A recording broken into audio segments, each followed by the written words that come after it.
Right guys, I'm going to try and show you the Twizzled boom, but I'm doing this at home in the spare room rather than on the bank. I did demonstrate this on the bank probably 2 years ago now, so I just wanted to have another go, because I always sort of say it on the videos, is how I always fish when I'm fishing with the tip using a link ledger or feeder or something like that.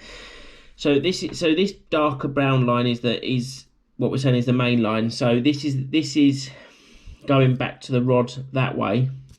This is the end of it. And if you're setting up when you get to the bank, I nearly always turn the bank when I'm doing this. So what you want to do is twizzle the line. So I'm just twisting it between finger and thumb, not finger, and I'm just holding the tag end or the end, the terminal end, not the rod end, loose, and I'm just twiddling my finger and thumb, or twizzling, I suppose. And as you can see, that causes the line to twist together and effectively get double the thickness of line and double the strength because it's all twisted together, and so you get quite a, can you see that? That's actually now a boom on the line. So I've got the line going away to back to the rod and pinching this end at the bottom of the sort of the lower half of the picture. Sorry if I'm blocking the light there. The lower half of the picture, and so that gives you a bit of a boom, and that's what your hook link's going to go on. But I'll show you that in a second. And then you just tie this off. I'll just tie this with just a figure of 8 knot.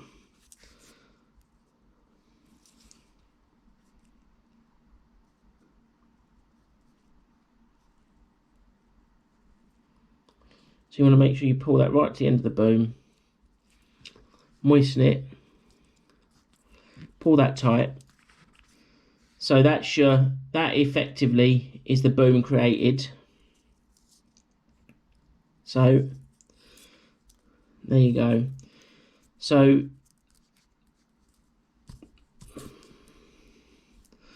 that goes. So this end's going back to the rod.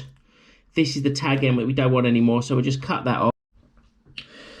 Right, so you can see the tag end's gone, and that shot has appeared because it wasn't on the bit of paper when I started filming. So, right, so next job, put on the bomb. So this bomb here has got a big oversized swivel on it, really, just so it's free running. You could put the bomb on before you tie the twizzle, but of course then you've got to make sure that's not flapping about or dropping.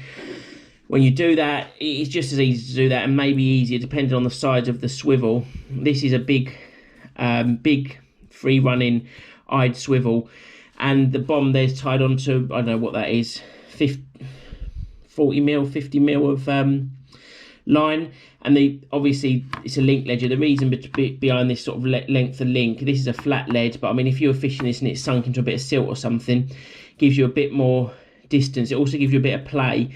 So if you tighten up, the fish are pulling through this sort of the link before they feel the lead, so it just gives you a little bit more confidence, really. So the light. So right, remember this end's going back to the rod here, this end. So then you want to stop the bomb falling off. So I just use a split shot. You could use a stop or a float stop and a bead, whatever you want. Now, as you can, there you go. So that's your bomb stopped. That's your boom there, and then this other white bit of line is the hook link. So you could work it so you end up with a swivel on there. You could clip a swivel on, or a quick change swivel, or twizzle it with a swivel, which would probably be the most secure way of doing it, or even loop the swivel on there. Right, so just the way I attach my hook link, if I'm not using a quick change or anything like that, I'll just do a loop to loop. So I've got a loop on the end of your hook link.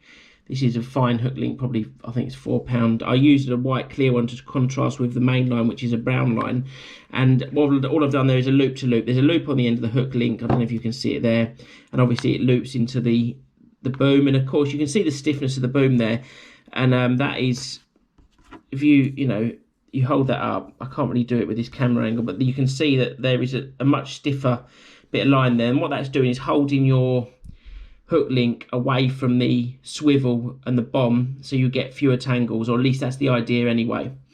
And just for sort of completeness on this video, I was fishing this with a tiny number 8 shot, about halfway down the hook link.